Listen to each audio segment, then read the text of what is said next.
Utiliser ce psaume pour l'abondance et comment l'utiliser également pour la protection. Commençons d'abord par l'abondance. Pour l'abondance, tout le travail est concentré sur les versets 10, 15 et 16.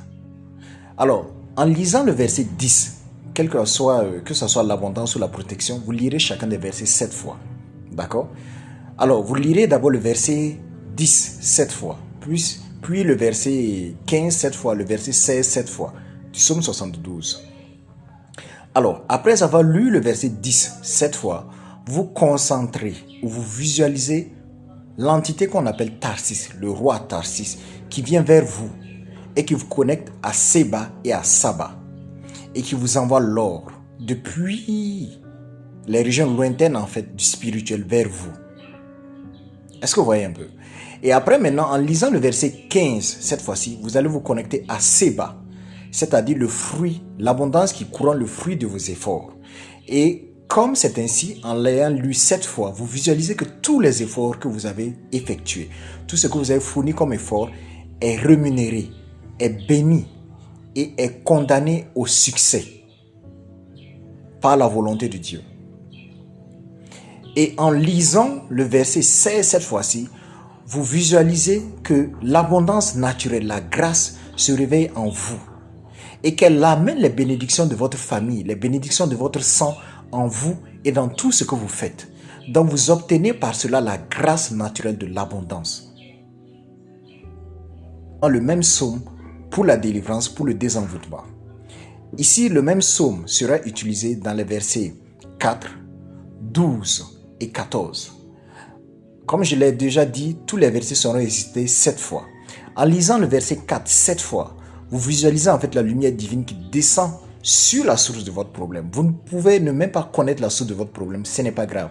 Mais visualisez seulement qu'il y a une source de votre problème à quelque part et que la justice divine descend dessus. Si vous connaissez la source de votre problème, alors visualisez que la lumière divine descend sur cette source-là. Et maintenant que cette lumière divine-là a pour objectif de juger, d'apporter la justice et de sonder la source de votre problème.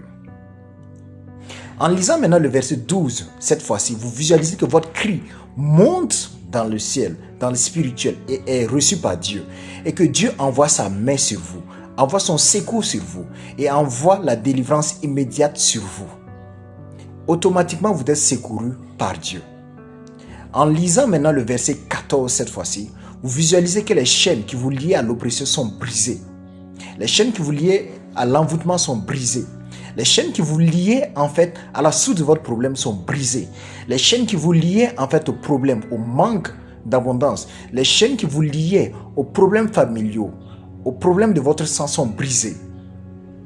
Cette partie du psaume également a la possibilité de changer les informations qui sont présentes dans votre sang.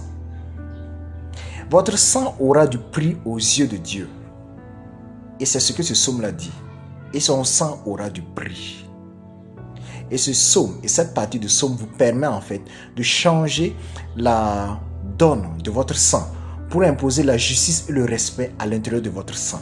De manière à ce que si quelqu'un décide de vous attaquer dans le futur, votre sang va répondre à la bénédiction de ce verset 14 du psaume 72. Maintenant, je suppose que vous savez comment on utilise ce psaume 72. Je pense que j'ai donné toutes les indications nécessaires pour ce psaume 72. Alors, à vous de pouvoir l'utiliser de manière positive. Mais sachez bien une chose, si vous utilisez ces outils divins pour faire du mal à quelqu'un, vous faites de la magie noire. Et en plus de ne pas vous répondre, Dieu va vous envoyer une sentence supplémentaire. Parce que les psaumes sont des outils divins. Ils ne sont pas utilisés pour faire le mal. Donc faites attention.